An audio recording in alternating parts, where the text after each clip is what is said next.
está lá no templo antigo e os outros todos aqui no templo com o pastor. Bom dia. Queridos, o pastor Jean está conosco juntamente com a Igreja da Penha e ele vai dar aula aos jovens e adolescentes, mas à noite é ele que estará pregando aqui na igreja.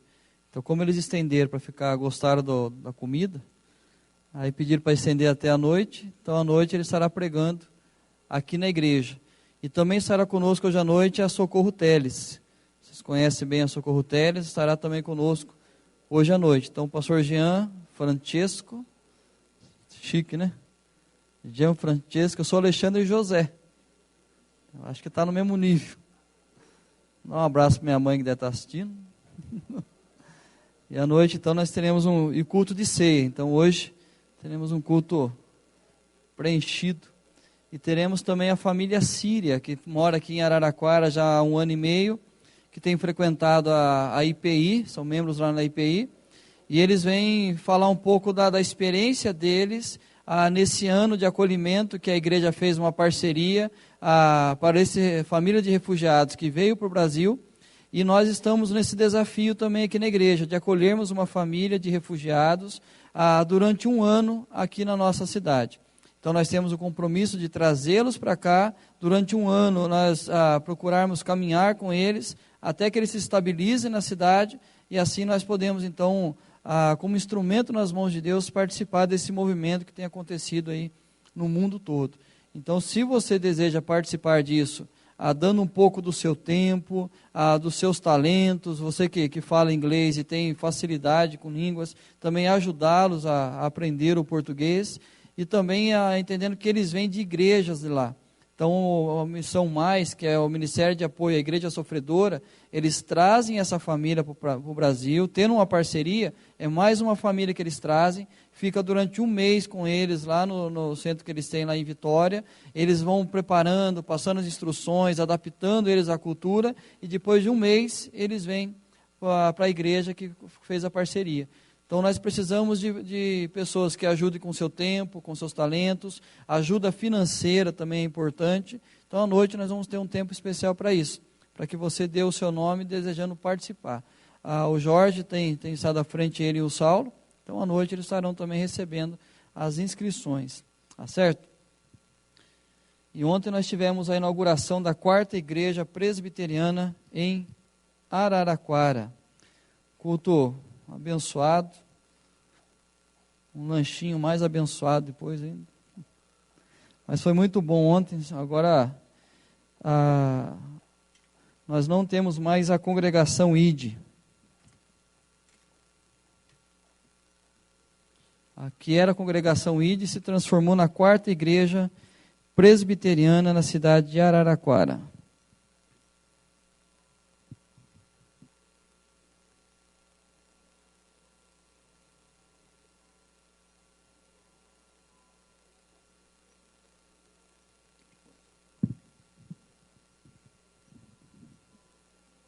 Com medo de não aguentar esse aqui hoje.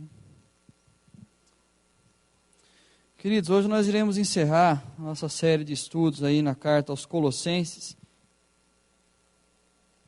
Não sei se todos perceberam, mas estava cheio de jovem adolescente hoje. Eles são a Igreja Presbiteriana da Penha, que está conosco aqui na igreja. Vieram sexta-feira à noite, passaram o dia ontem fazendo um trabalho de evangelismo em alguns locais da cidade e ficarão conosco até a noite. Então, a Penha é um dos bairros mais lindos de São Paulo, porque eu morei lá até os 7 anos, então, é um dos bairros mais lindos da cidade. Mas o mais bonito é Belenzinho, que é onde eu nasci. Por isso que eu sou uma Belenzinha. Brincadeira, gente. Vamos orar para a gente começar a nossa aula? Pai, obrigado, Senhor, por esta manhã. Obrigado, a Deus, pelos reformadores, ó Deus, movimento do século XVI, aonde, ó Deus, através da palavra do Senhor, o Senhor transformou vidas, transformou, ó Deus, homens no passado, e consequência disso, ó Deus, é que o mundo foi transformado. E nós te louvamos, ó Deus, porque se nós temos esse livre acesso à palavra do Senhor, e o privilégio de ter a palavra do Senhor na nossa língua, que nos dá capacidade de lermos, ó Deus, é fruto desse movimento da reforma, Pai. E assim que possamos, fortalecidos na Tua palavra, tenhamos a mesma coragem que Lutero teve no passado, aqueles homens tiveram de lutar pela pregação do Evangelho, e que assim também possamos ter essa convicção, que é o Evangelho do Senhor que transforma vidas, transforma histórias, e é o Evangelho do Senhor que tem transformado a nossa vida, ó Pai. E assim, entendendo que esse Evangelho traz mudança em cada um de nós, é essa expectativa que nós temos nesta manhã, ao lermos a Tua Palavra, ao estudarmos a Tua Palavra, compreendendo aquilo que o Senhor tem feito em cada um de nós, que o Senhor deseja construir a partir de nós, ó Deus. Fala ao nosso coração, em nome do Senhor Jesus. Amém, Senhor. Queridos, nós já tivemos 2 estudos aí na carta aos Colossenses, com o seguinte tema: Jesus o Cristo, o Senhor de todas as coisas e o Senhor sobre a nossa vida. Então nós falamos dessas 2 áreas que Paulo trabalha com os Colossenses, deixando claro que por meio de Jesus todas as coisas foram criadas, sem Ele nada que foi feito se fez. Então Ele é o Senhor da criação, é o Senhor da igreja, é o Senhor da redenção e é o Senhor de toda a eternidade. Então quando a gente entende isso, Ele é o Senhor de todas as coisas, mas é necessário que Ele seja Senhor da nossa vida. E nós falamos aqui, encerrando a aula passada, sobre uma das teologias aí que tem sido pregada, infelizmente, e de forma errada, que fala do universalismo. Esse universalismo acredita que todas as pessoas serão salvas. Não importa se você entregou o coração a Cristo ou não, mas todas as pessoas, no final das contas, serão salvas. E é um pensamento que nós temos, muitas vezes, inconsciente em nós, quando nós falamos que alguém morreu, não importa a história de vida dessa pessoa, mas ela morreu, nós falamos que foi para o andar de cima. Então, essa pessoa está no céu, está melhor do que nós. Então, nós acreditamos assim, conscientemente, que todos serão salvos. Mas não. O senhorio de Cristo é sobre a vida daqueles que foram lavados e remidos no seu sangue. Ou seja, aqueles que entregaram o coração a Ele e passaram pela experiência da salvação. Então, é sobre esse que Cristo reina. É sobre esse povo que Ele é Senhor da nossa vida. Então isso nós precisamos entender, e hoje nós iremos estudar a 3ª parte, encerrando, que é Senhor sobre as nossas relações. Então quando nós entendemos que Cristo é o Senhor da nossa vida, é natural que isso reflita nos nossos relacionamentos. Não tem como Ele ser Senhor da nossa vida e isso não transparecer na relação que nós temos uns com os outros em vários departamentos da nossa vida. E Colossenses 3, 1 ao 17, o apóstolo Paulo vai trabalhar exatamente essa realidade dos relacionamentos.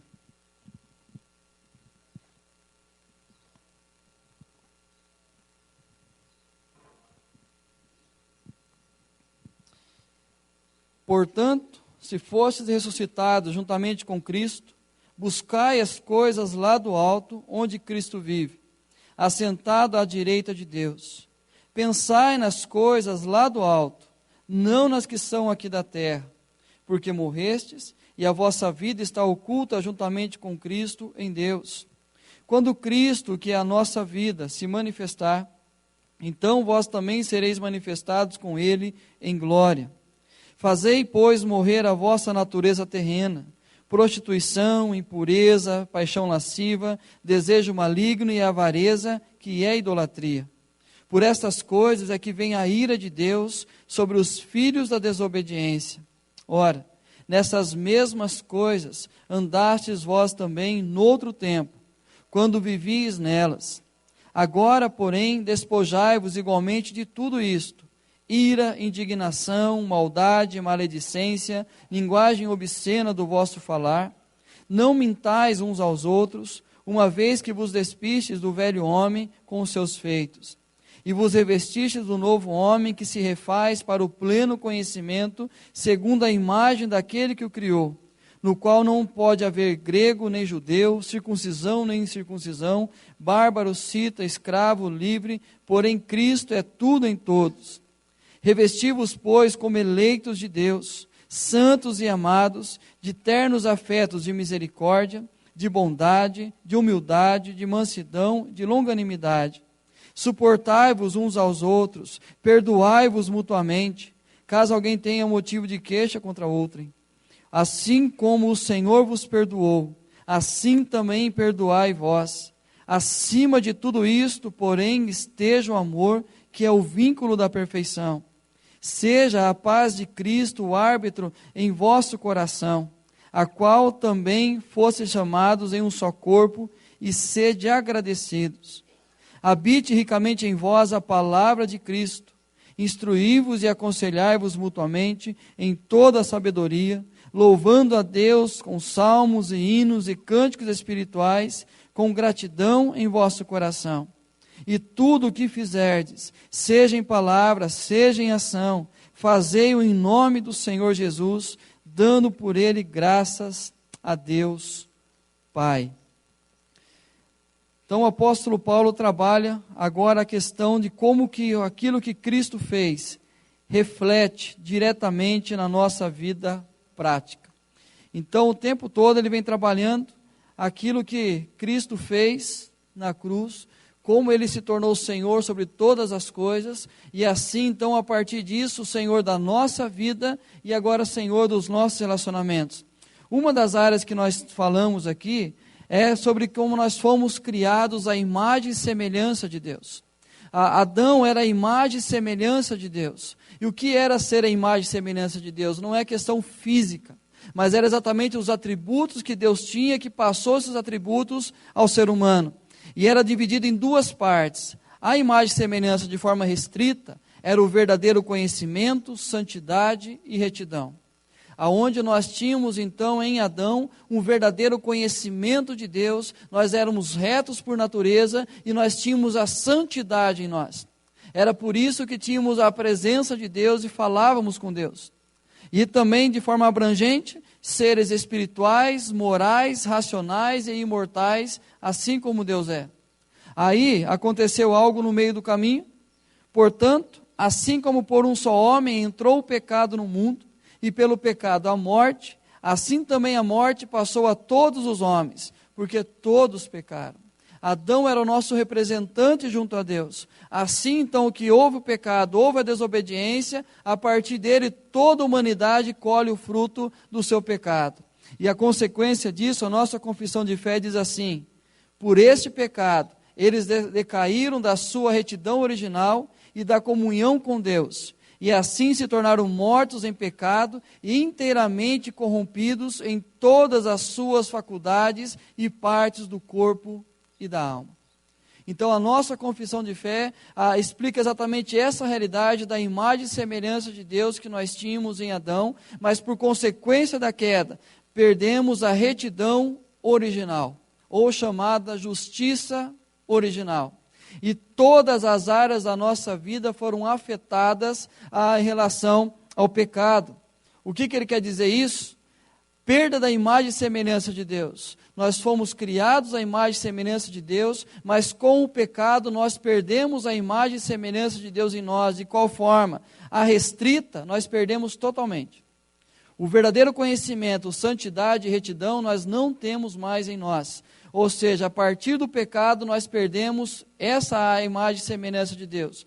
Porém, a abrangente permanece em nós, que é a espiritual, moral, racional e imortal, porém todas elas contaminadas pelo pecado. Somos seres racionais, permanecemos racionais, mas obscurecidos de entendimento. Nós continuamos a sermos seres espirituais, mas mortos espiritualmente. Nós continuamos a ser seres morais, continuamos, mas a nossa vida moral é contaminada pelo pecado. Então todo o nosso ser é contaminado pelo pecado, o que nós chamamos de depravação total do homem. Todas as faculdades do homem foram contaminadas pelo pecado. Então não há uma área da nossa vida sequer que o pecado não tenha feito diferença, na nossa vida e em toda a criação. Então quando a gente olha toda essa criação, toda ela foi afetada pelo pecado. Então nós entendemos que há uma busca agora para que isso tudo seja restaurado. Por exemplo, nós lemos aí Colossenses 3,10, que diz assim: e vos revestiste do novo homem que se refaz para o pleno conhecimento, segundo a imagem daquele que o criou. Então aquilo que foi perdido está sendo restaurado em cada um de nós, para que possamos chegar ao pleno conhecimento que havia sido perdido, e isso vai sendo construído em nós a partir da imagem daquele que nos criou. E aí, quem é a imagem exata de Deus? Hebreus diz assim: ele que é o resplendor da glória e a expressão exata do seu ser, sustentando todas as coisas pela palavra do seu poder. Depois de ter feito a purificação dos pecados, assentou-se à direita da majestade nas alturas. Jesus Cristo, então, ele encarna e assim ele é a imagem exata do Deus vivo. Aquilo que havia sido perdido a partir do pecado de Adão, agora é restaurado na pessoa de Jesus. E Jesus é a expressão exata do ser de Deus, da imagem de Deus. Aquilo que éramos nós em Adão, nós perdemos, e a partir de agora, Cristo é a representação da imagem perfeita de Deus. Ou seja, Cristo trouxe a restauração da imagem e semelhança de Deus em nós. Aí você diz assim, pastor, mas nós já temos ela restaurada em nós? É essa a realidade, a restrita, aquele verdadeiro conhecimento, santidade e retidão, nós só teremos de forma plena de volta em nós na igreja triunfante. Mas na igreja militante nós estamos recuperando a abrangente. E aí nós vamos entender, você já ouviu esse termo, igreja triunfante, igreja militante? Alguém já ouviu esse termo ou não? O que é a igreja triunfante? É a igreja que já está na glória. É Cristo buscando a sua igreja e nós teremos a restauração plena da nossa vida. É a restauração do lado do paraíso que nós vamos encontrar em Apocalipse 21, aonde tem a restauração de todas as coisas. Aonde vem a nova Jerusalém descida do céu, a comprimento e largura tamanho iguais, ou seja, falando do significado de perfeição. E ali Deus estará conosco, e Ele enxugará dos nossos olhos toda lágrima, já não haverá morte, tristeza e dor, porque as coisas passaram, e tudo se fez novo. Então essa igreja que foi restaurada está com Cristo na glória, que estará com Cristo na glória. Essa sim vai ser restaurada a imagem e semelhança perfeita, aquilo que era em Adão. Ou seja, a igreja triunfante vai experimentar disso, mas a igreja militante somos nós. A igreja que estamos militando, lutando, guerreando contra o pecado. Então as coisas foram restauradas em Cristo Jesus. Agora nós temos a possibilidade de termos uma vida moral correta. Nós não somos mais mortos espiritualmente, mas nós somos vivos espiritualmente. Nós agora somos seres racionais, porque nós começamos a ter a mente de Cristo em nós, não mais obscurecida de entendimento, mas agora nós conseguimos ver com clareza a partir da pessoa de Cristo. Então a igreja militante somos nós, ou seja, aquilo que se perdeu em Adão foi contaminado pelo pecado. A morte de Cristo Jesus trouxe a nós agora a possibilidade dessa restauração da imagem e semelhança, onde ele deixa claro várias vezes que ele usa a palavra revestivos, ou seja, tira agora a imagem do filho da desobediência de vocês, aonde ele chama Adão do filho da desobediência, porque nós temos a imagem de Adão em nós. Exatamente do pecado, mas ele te fala, tira do velho homem, ou seja, em Adão, e revista do novo homem, que é Cristo. Então a partir de agora você tira essa roupa do velho homem, que é Adão, o pecado de Adão como consequência na sua vida, e agora revista do novo homem, que é Cristo Jesus. Então muitas vezes nós entendemos esse revestir do novo homem como se fosse mudanças de atitudes em nós. Como eu deixasse o pecado, não, agora eu sou um novo homem, agora eu sou uma nova pessoa, agora eu vou viver diferente. Não é essa a realidade. É óbvio que vai refletir nisso, mas é exatamente revestir daquilo que Cristo fez em nós. Nós temos então a realidade de Adão em nós, mas a partir de Cristo, isso é tirado, despojar do velho homem, e agora se revestir do novo homem que se refaz para o pleno conhecimento de Deus, para a imagem daquele que o criou.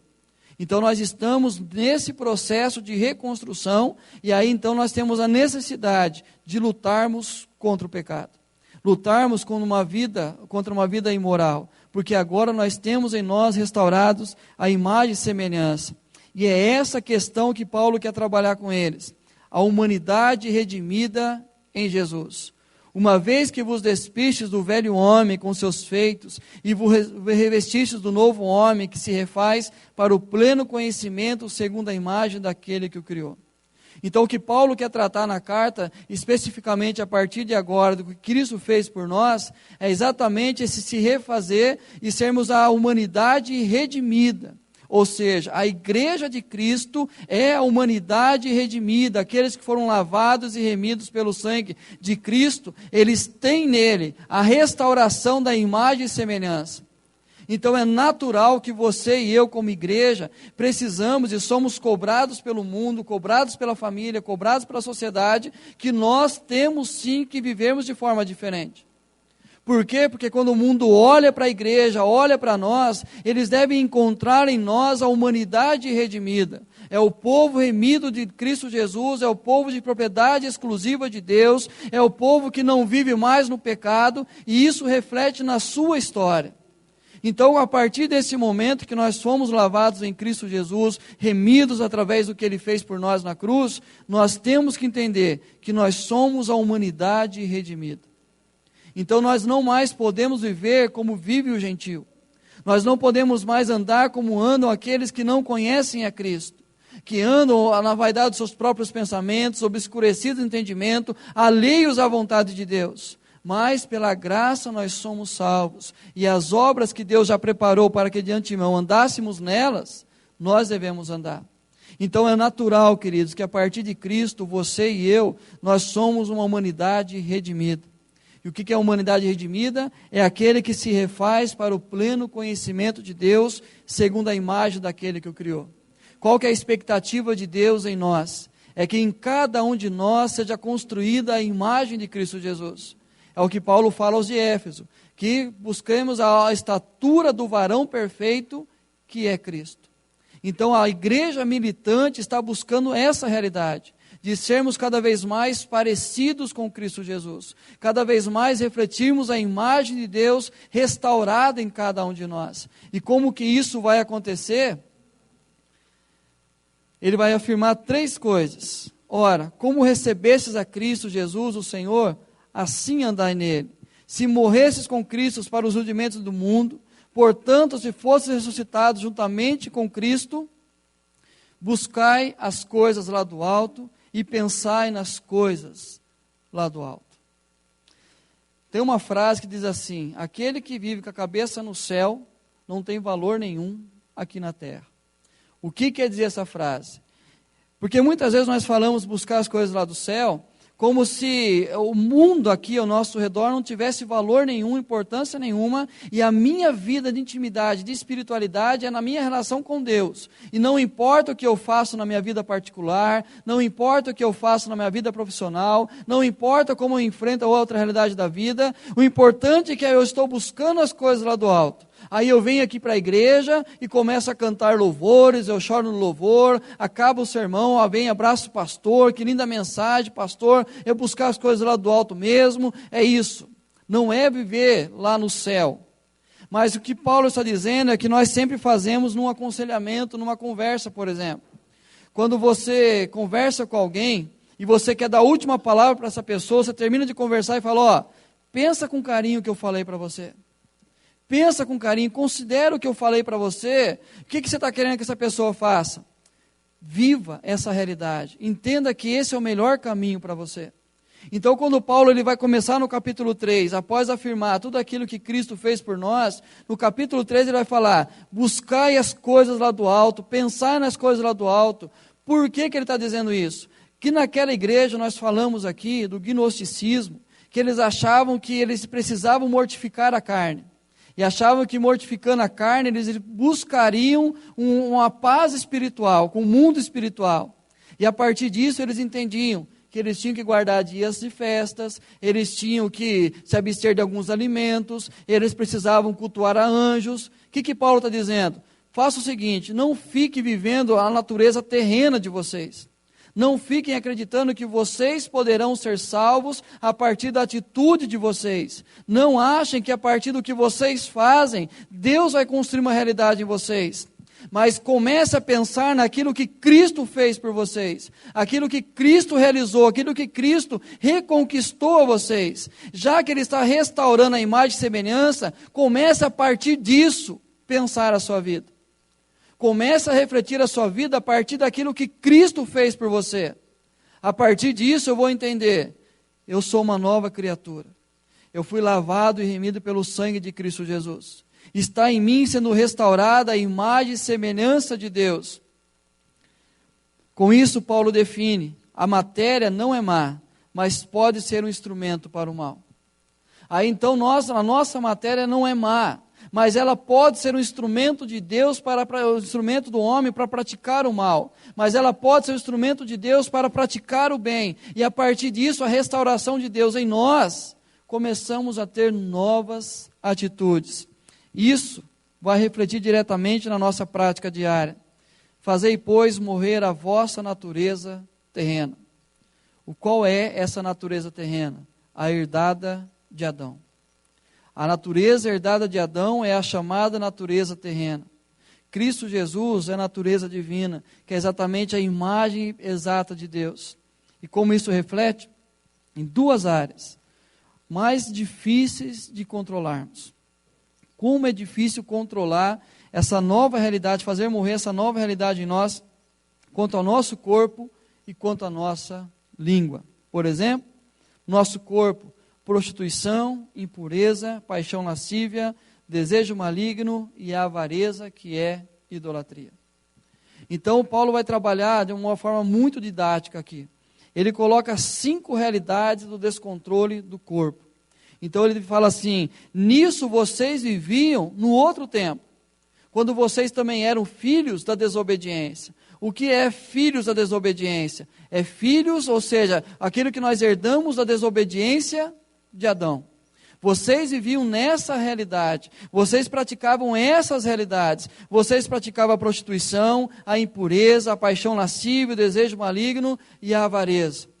Isso antes de conhecer a Cristo. Quanto à língua, ira, indignação, maldade, maledicência, linguagem obscena do vosso falar, e não mintais uns aos outros. A mentira, a linguagem obscena, a maledicência, a maldade, a ira e a indignação. A nossa boca falava isso. A nossa boca blasfemava. A nossa boca condenava. A nossa boca destruía vidas de pessoas. A nossa boca destruía a imagem de pessoas. Qual que é a preocupação de Paulo? Que quando nós, através da língua, destruímos pessoas, nós estamos destruindo a imagem e semelhança de Deus. E quando através das nossas atitudes, no nosso corpo, nós estamos destruindo em nós a imagem e semelhança de Deus. Queridos, nós temos uma realidade hoje que muitos tentam defender, mesmo cristãos, muitos jovens estão fazendo isso, porque agora o pluralismo, cada um pensa do jeito que quer, e aí começa a entender, por exemplo, que o homossexualismo não é pecado. E defende essa tese, nós temos visto essa defesa de tese nas próprias questões da internet, dos jovens debatendo. Mas pensa numa coisa, a imagem e semelhança de Deus totalmente transformada, transtornada. Tudo aquilo que nós fazemos, que transtorna a imagem e semelhança de Deus em nós, vai ser pecado. E não só a questão da homossexualidade, mas a questão da prostituição, qualquer tipo de relacionamento sexual fora do casamento, também está denegrindo a imagem e semelhança de Deus em nós. Qualquer atitude de lascívia, paixão exagerada pela relação sexual, também é denegrindo a imagem e semelhança de Deus em nós. Qualquer atitude de impureza nossa, nós estamos denegrindo a imagem e semelhança de Deus em nós. Então é a mesma realidade, não há pecado mais grave e pecado mais leve. Há a realidade do pecado, que é exatamente se levantar contra Deus. É por isso que quando Davi fala na oração do Salmo 51, que ele faz uma oração de confissão, ele diz, pequei contra ti somente. Ele havia cometido o pecado do adultério, mas o pecado do adultério dele não foi contra Betseba ou foi contra o seu povo, mas foi contra Deus. Por quê? Porque a imagem e semelhança de Deus foi corrompida nele a partir do pecado que ele cometeu. Então, ou seja, ele fala, Senhor, todo pecado é contra Deus.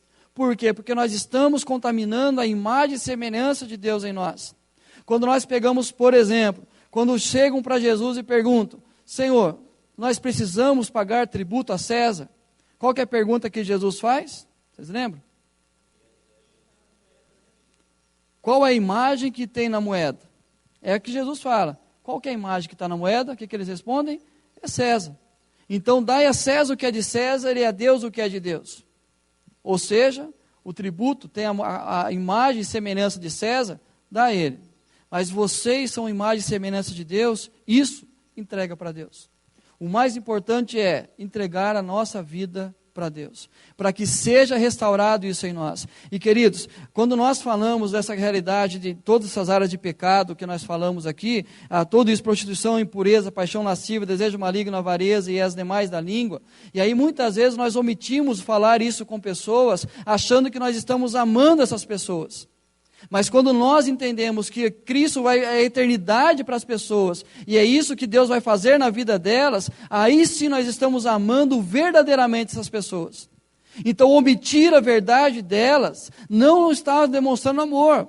Porque não importa se você vai ter a pessoa feliz aqui, leve com aquilo que está fazendo, ela está cometendo todos esses tipos de pecados, e você fala, não, fica tranquila, mas eu não vou falar porque senão vai ficar chateada comigo. Querido, é a eternidade de alguém que a gente está falando. É a eternidade dessa pessoa que vai passar sem Cristo, que vai exatamente ser condenada por aquilo que está fazendo, porque não foi restaurada a sua imagem e semelhança. Então é isso que a gente precisa entender. Por mais que nós sejamos pluralistas, como a sociedade é, universalista, como muitos teólogos são, mas a humanidade redimida, onde Cristo é o Senhor, é aqueles que passaram pela transformação.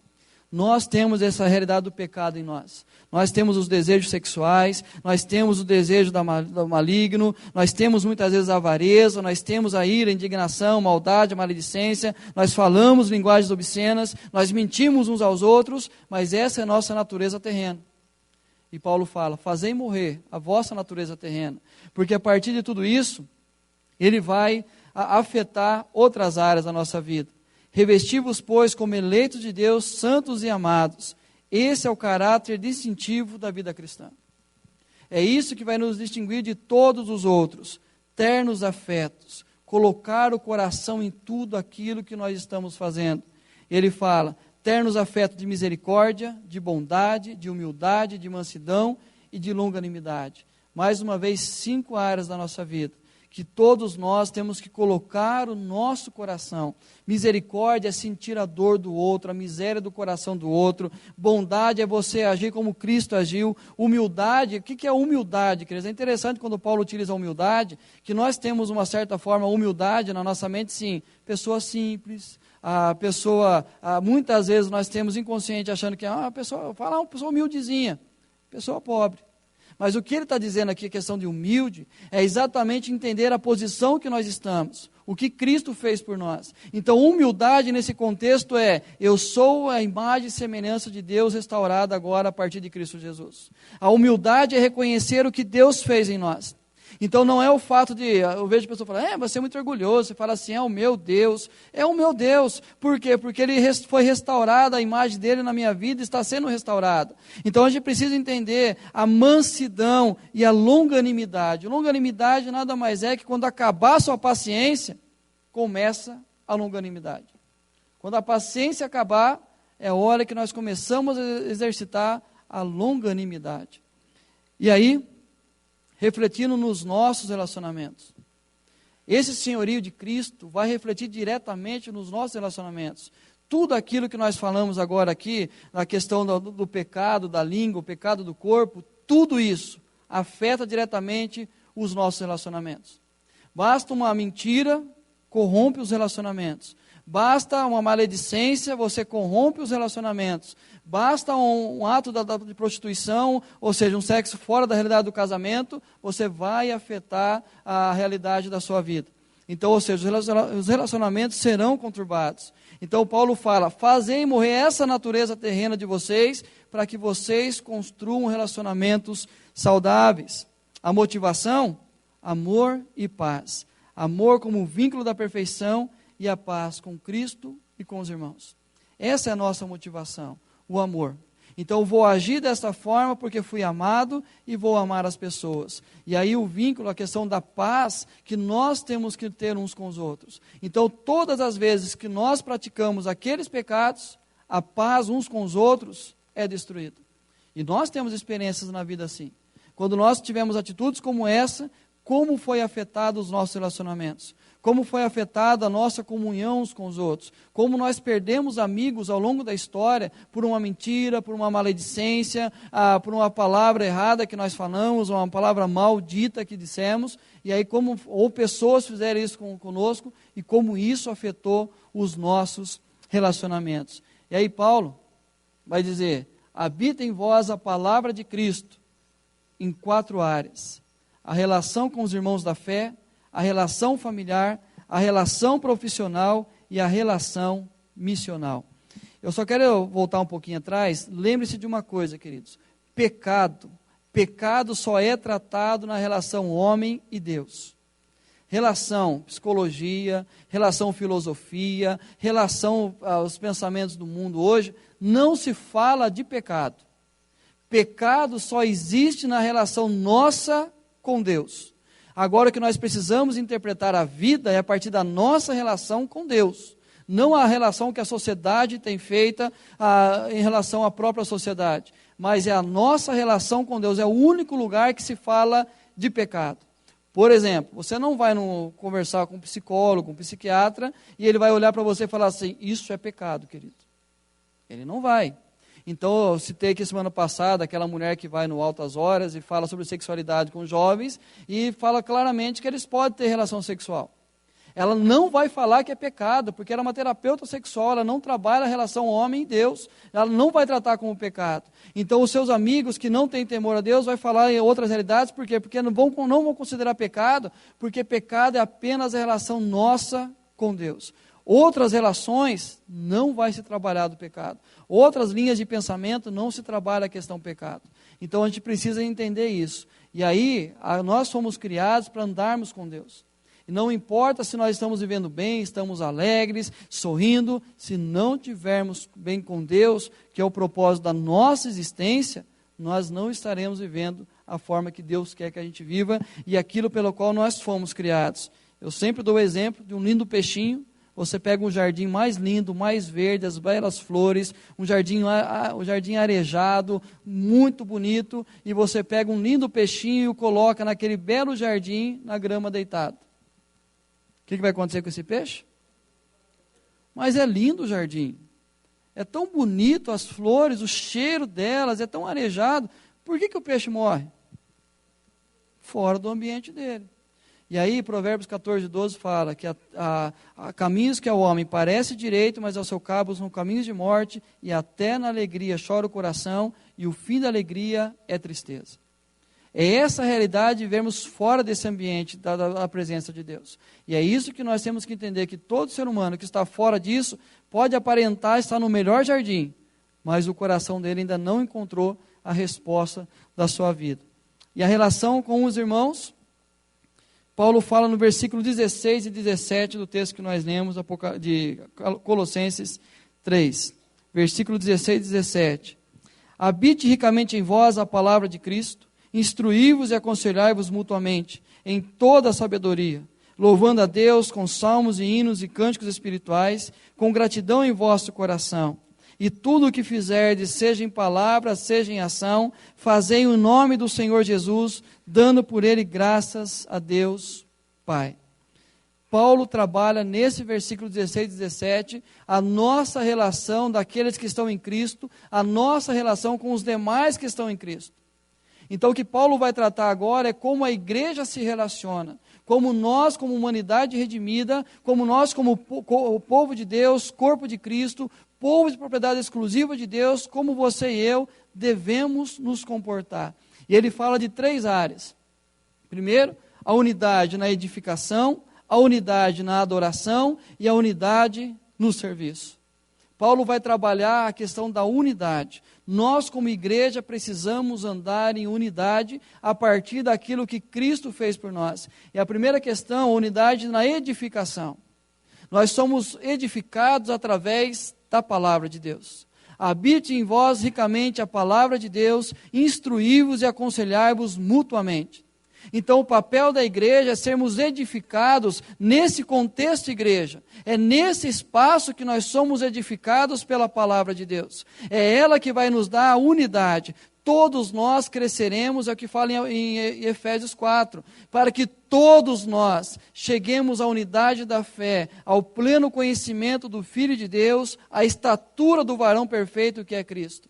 Então, o propósito da igreja se reunir para meditar na palavra, para ouvir da palavra, estudar da palavra, e nos encontros que nós temos, nas conversas que nós temos, é aconselhar uns aos outros, instruir uns aos outros, para que todos nós sejamos edificados na palavra. Então, o primeiro propósito que Paulo está ensinando é: vocês devem ser, todos vocês, edificados na palavra de Deus.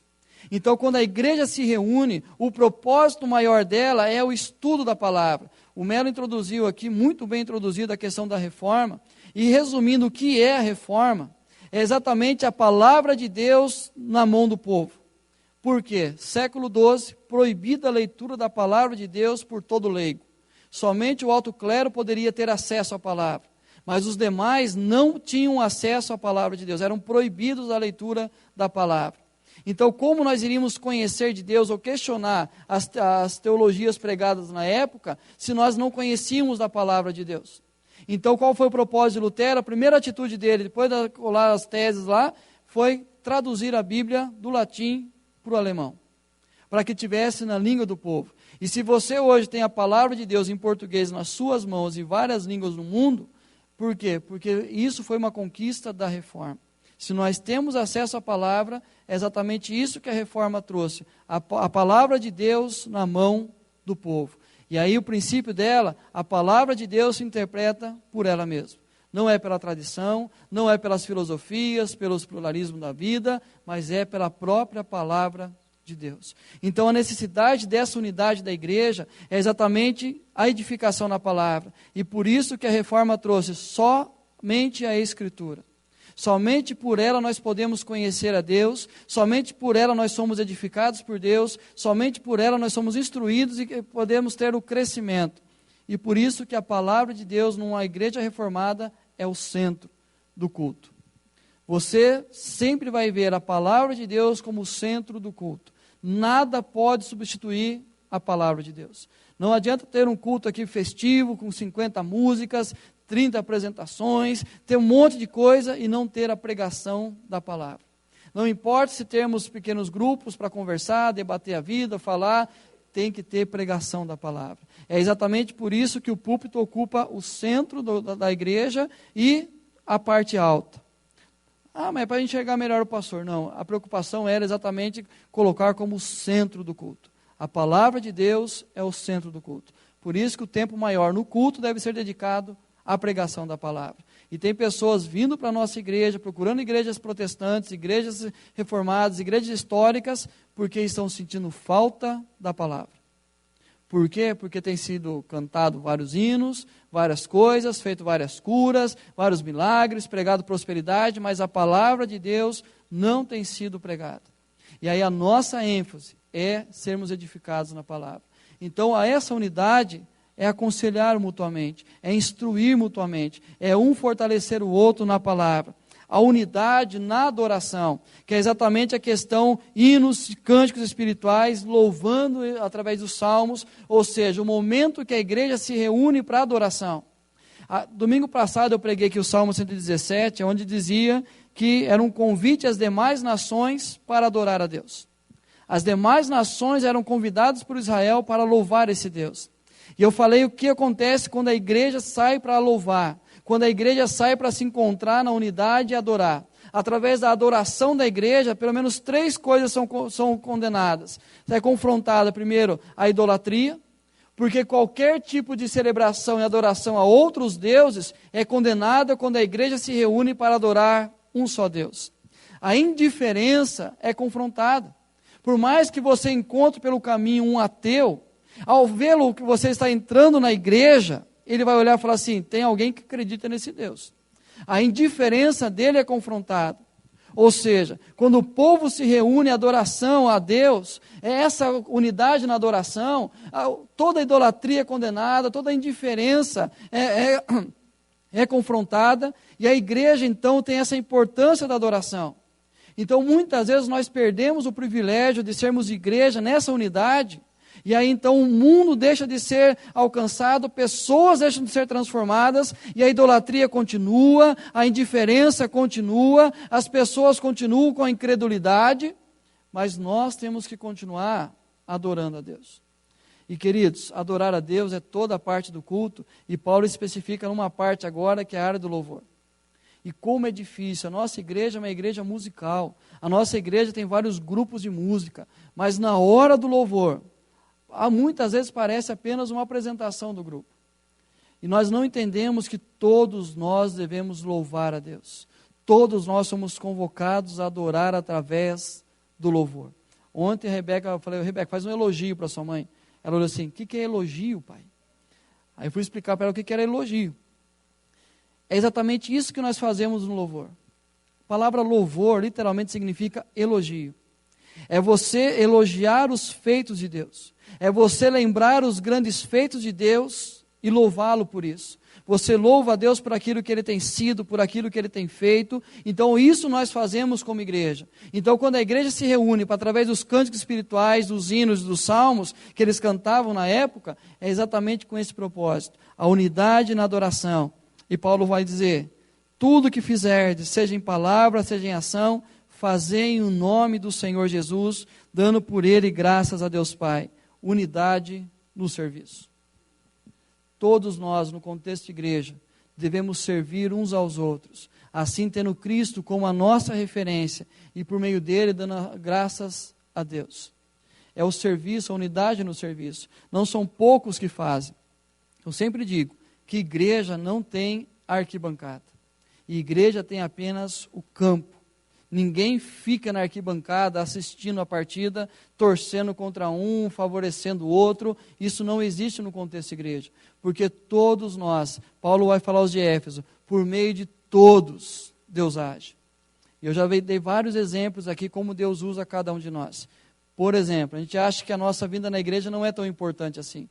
Eu vou lá, não preciso ir não, tem bastante gente. Aí eu dei um exemplo um tempo atrás aqui da diferença se há um que tem o dom da liderança e um que tem o dom da misericórdia. E como que eles vão agir de forma diferente. Imagina uma pessoa entrando na igreja, arrebentado, com o coração entristecido, sofrendo por consequências das lutas da vida. E quando ela entra, aquele que tinha dom da misericórdia faltou no culto aquele dia e só estava aquele que tem dom de liderança. E essa pessoa vai conversar exatamente com aquele que tem dom de liderança. Essa pessoa expõe os seus problemas. Qual vai ser a resposta daquele líder?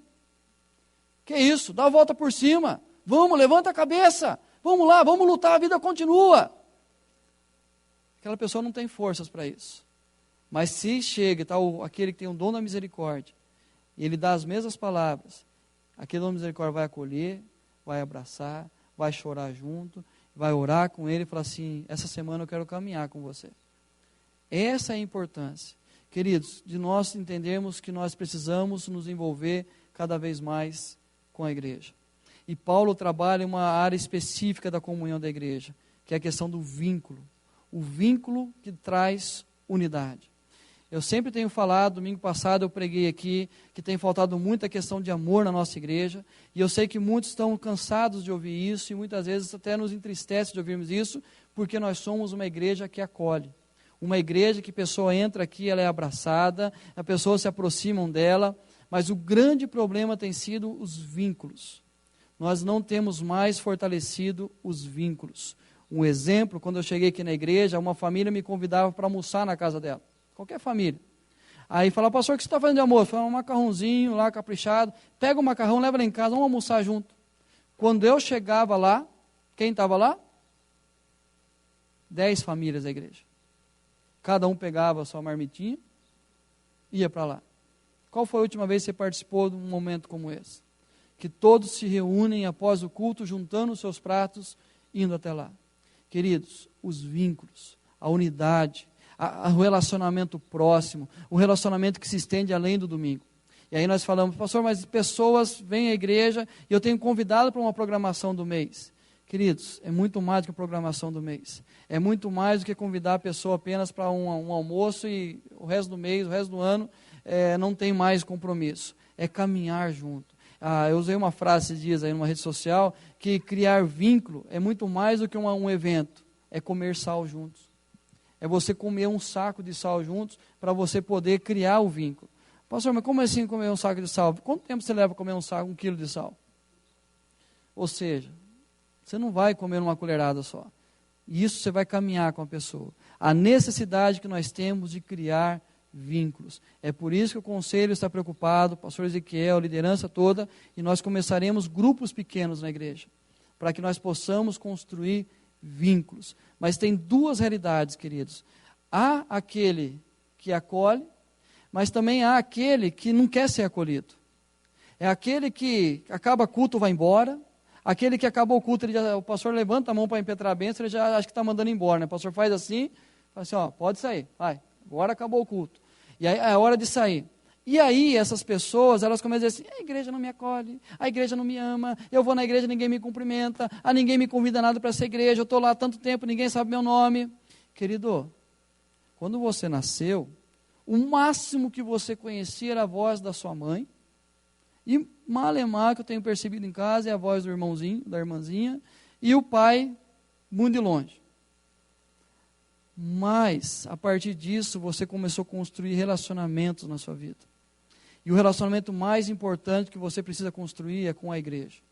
É com a igreja que você vai ser instruído, fortalecido, é onde você vai aprender a servir, vai conhecer o propósito da sua vida, é onde você vai estar adorando o Deus eterno. Então, a necessidade de construirmos vínculos. Então, se nós não temos relacionamentos com a igreja, muitos têm procurado fazer, nós temos grupos que se encontram, tem cultos ao longo da semana, tem as programações específicas, que você pode ter um tempo maior para conversar. Então há sim a dificuldade de muitos de nós de sermos acolhedores, mas a dificuldade de muitos de nós de queremos ser acolhidos. Basta você estar um mês na igreja, alguém pergunta o seu nome, queridos, eu não conheço todo mundo na igreja, o pastor Ezequiel está há anos aqui, tem muitas pessoas que ele não vai conhecer, porque há um rodízio de pessoas na igreja, há um grande número de pessoas que vem, frequenta por um mês, sai, volta daqui 2 meses, e aí então, como nós saberemos o nome de todos? E aí o que tem acontecido, por exemplo, grupo de recepção da igreja.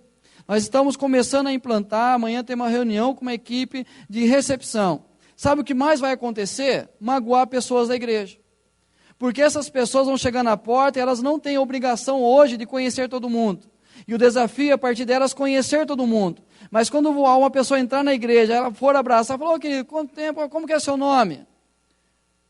Já teve experiência, a pessoa fala assim, com o meu nome, estou 2 meses nessa igreja, e sobe sem cumprimentar. E a realidade é que ela vai continuar na igreja sem saber o nome dela, porque ela não quis falar o nome de novo. E nós não conseguimos guardar. Ontem nós fomos no culto de inauguração, o pastor deu o exemplo dele, que ele esqueceu o nome da esposa dele na hora de pedir para oração. Ele apontou, nossa irmã, aí alguém lá do fundo, Beatriz, pastor, isso, Beatriz, esqueceu o nome da esposa dele. Então, queridos, vamos trabalhar nessa unidade para construir uma nova realidade. A relação familiar, aí vocês já ouviram tanto sobre isso. Esposa, submissão ao marido, não é inferioridade, não é ser o pano de chão que o marido vai pisar. Submissão é entender que o homem, sim, tem uma grande missão, que a família dê certo. Deus deu essa responsabilidade ao homem, que a família dê certo. Mas Deus deu à mulher, ao homem, para que isso possa ser possível. Ou seja, auxiliar na missão que o homem tem a cumprir. É uma missão menor inserida numa missão maior. Cabe ao homem fazer com que as coisas dê certo, mas a mulher precisa ser auxiliadora, para que isso possa ser possível. E aí, a realidade que a gente vê, muitas vezes o homem não quer voltar para casa porque vai ter cobrança, porque vai ter um monte de coisa, que vai exigir muito dele, porque a referência é outra. E mulheres, amem os seus maridos, honre. A palavra que Paulo usa é, honre os seus maridos. Eu já cansei de falar por que honra. Porque nós, homens, fomos nascidos de mulher, e a tendência é que nós precisemos ser cortado o vínculo com essa mulher. E a única forma que nós cortamos o vínculo dessa mulher, de não ser continuidade dela, é alguém afirmando que nós somos homens. E aí quando afirmamos que nós somos homens, nós começamos a ter motivações para sermos homens. E exatamente no pé da letra, homem, o pé da letra, homem como a gente fala com H maiúsculo. Então, ou seja, para que nós sejamos o cara, as pessoas precisam falar isso para a gente. Mas a mulher que desrespeita o marido com palavras que o desmotive, que o desanime, ela não está sendo auxiliadora e submissa, e a tendência é que esse homem seja cada vez mais desmotivado e você não vai ter em casa um sacerdote. Mas, contrapartida, maridos, amem a sua esposa, e Paulo usa a palavra sem amargura.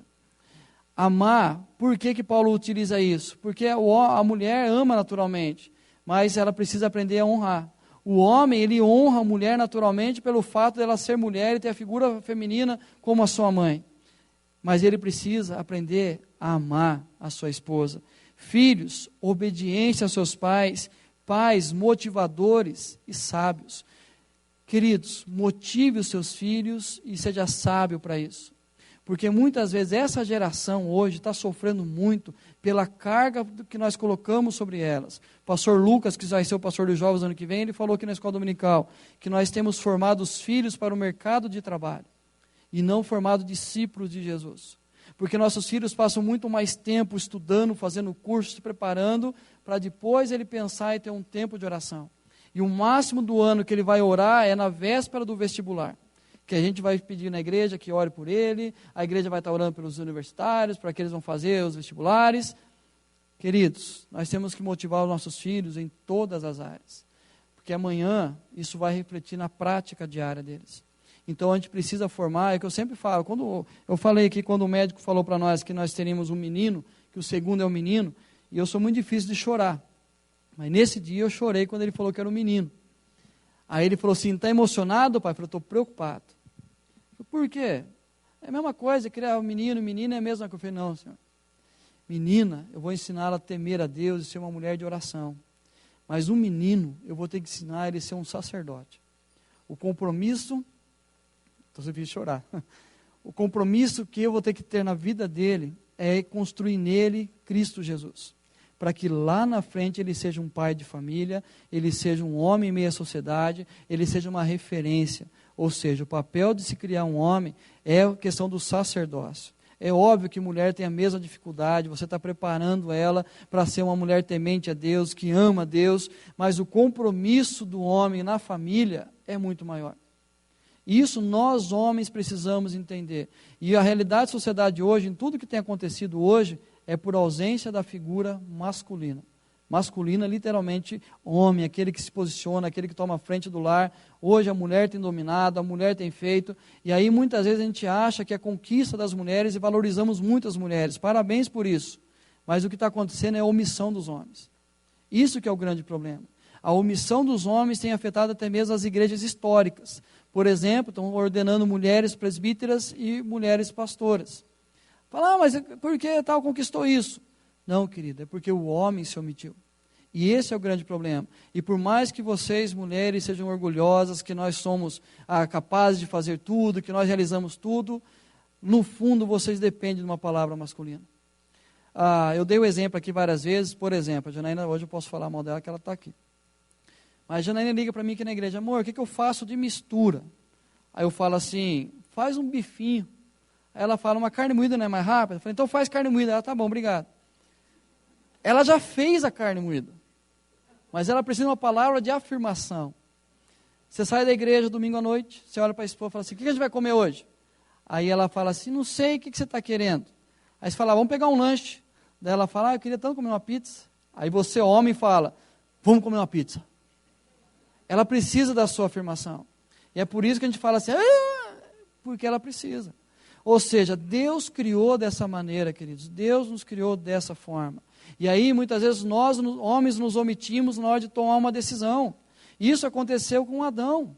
Adão era o representante da humanidade. A mulher comeu do fruto, o homem não podia comer. Mas ele submeteu a mulher e comeu do fruto. Ou seja, foi negligente na hora que ele deveria tomar a frente. Pode chamar o... A relação profissional, Paulo vai dizer como a gente age no trabalho. Servos, obediência e dedicação, patrões, justiça e equidade. Nós temos que dar aos direitos aos nossos funcionários, pagar aos funcionários todos os seus direitos. Está aqui o Melo que sabe muito bem disso, como que deve ser feito isso. Por quê? Porque nós tememos o mesmo Deus e é debaixo da justiça de Deus que nós temos que praticar. E nós, como funcionários, precisamos ter obediência e dedicação ao nosso patrão. Não é trabalhar quando o patrão está perto, não é mostrar serviço quando o patrão está perto, o patrão está longe, você deita e relaxa, porque a recompensa não vem dos homens, a recompensa vem de Deus, e Paulo vai usar várias vezes essa expressão, trabalhe como para Deus e não para homens, porque quem recompensa é Deus, Deus é o dono do ouro e da prata, Deus é o Senhor sobre todas as coisas, não é o patrão que vai nos dar a recompensa. Queridos, nós temos que agir no nosso trabalho de forma que nós somos redimidos por Cristo Jesus. E devemos viver essa imagem e semelhança no trabalho. E por último, a relação missional. Paulo vai dizer que orassem por ele, orem por mim, e para que se abra a palavra. Sermos missionais é termos perseverança na oração pelos obreiros e por todos os homens que estão trabalhando na obra. Uma pergunta simples. Nessa semana, qual foi o momento que você orou pelo seu pastor e para que Deus desse a ele a mensagem que ele vai pregar hoje na igreja?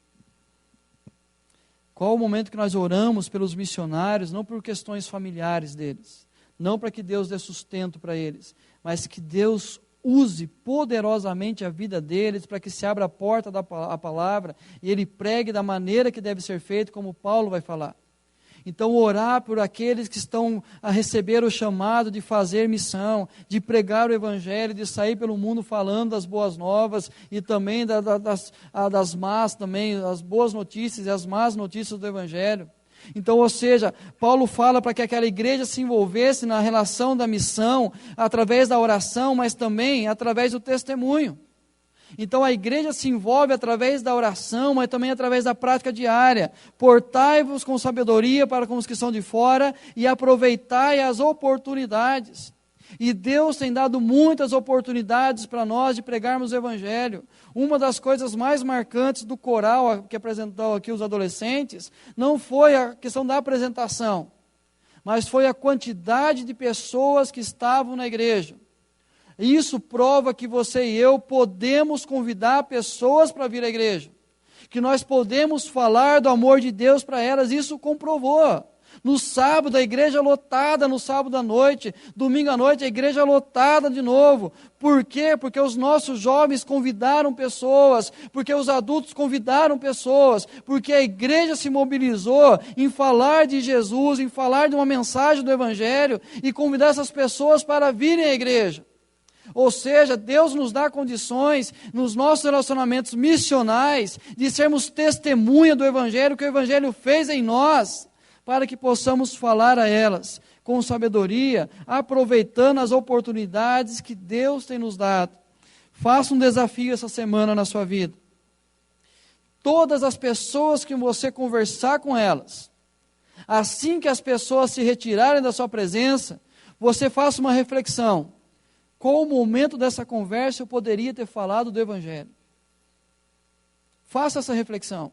Não precisa ter o desafio de falar para ela do Evangelho, mas faça isso. Qualquer pessoa que se aproximar de você e uma conversa com você, quando ela sair, você se questiona: como eu poderia ter introduzido a mensagem do Evangelho para essa pessoa?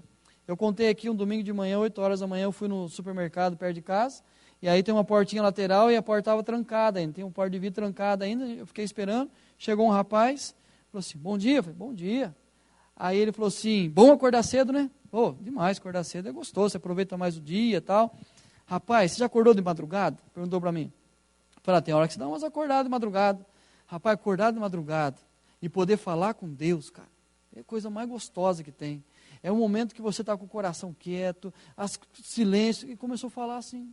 Aí eu cheguei para ele e falei: cara, eu sou um pastor, quero te dar parabéns, que Deus te abençoe e te use cada vez mais. E ele é membro de uma igreja de Américo. Numa conversa de um bom dia, de acordar cedo, ele levou até o Evangelho. Faça essa reflexão, e você vai entender o que Paulo fala: portai-vos com sabedoria, com os que estão de fora, e aproveitai as oportunidades. Um amigo, um membro lá da igreja de Tararé, Pode se posicionar lá para a gente ir adiantando. Um amigo lá de Itararé, ele teve uma experiência quando ele morava no Paraná, que marcou muito a história dele. Ele acordou de manhã com um amigo na mente dele. Amigo dele, ele pensando no amigo dele, e ele disse para mim, pastor, parece que tinha uma voz falando assim, fala do amor de Deus para ele. Vai lá, fala que Deus o ama, que Deus o abençoa, tal. E ele falou, pensando nesse amigo, pegou e saiu, passou em frente de uma banca, ele encontrou esse amigo dele. Conversou por 10 minutos, e aquilo na cabeça dele, ele abraçou e foi embora. Meia hora depois, a esposa dele liga no trabalho dele e fala, querido, seu amigo acabou de sofrer um acidente e faleceu. Então, chegou a notícia e faleceu. Gente, ele se quebrantou de tal forma, porque ele perdeu a oportunidade de ser instrumento de Deus. Deus queria salvar, óbvio que encontrou com outro, falou, mas Deus queria utilizar a vida dele. E a partir disso, ele começou, todas as pessoas que ele tinha oportunidade, ele pregava o evangelho. Se você já teve a oportunidade de conhecer Itapeva, de passear por uma metrópole lá do interior, Itapeva, uma cidade linda, você vai ver, andar na cidade, você vai encontrar um homem, um pedreiro, que anda de bicicleta na cidade, e que ele tem uma frase que ele diz assim, ele passa, Jesus te ama, hein? Jesus te ama, para todas as pessoas que ele vê na rua. Todas as pessoas. Se você quer conhecê-lo, entra no YouTube e coloca assim, Jesus te ama Itapeva. Você vai achar lá esse irmão, todo mundo que ele passa, ele fala. Não tem um, ele está construindo, está na obra, pessoas passam, Jesus te ama, hein? Leia a Bíblia, breve ele voltará. Isso é o que ele fala constantemente. Por quê? Porque ele tinha uma vida destruída, ele era um pai de santo, uma vida totalmente destruída, a casa onde ele morava, os bares ao redor eram bares de prostituição. Esse homem, a filha dele adoeceu muito, muito essa filha dele, e ele teve uma experiência de cura da filha dele, quando ele clamou a pessoa de Jesus. A promessa que ele fez é, todas as pessoas vão ouvir falar do amor de Deus. Queridos, a casa dele ainda é no mesmo lugar, bem próximo onde a mãe mora, não tem bares ao redor da casa dele. Nenhum bar de prostituição mais. Mudou a realidade da rua da casa dele. E a cidade inteira de Itapeva, eu tenho a certeza que já ouviu que Jesus ama cada um deles. Ele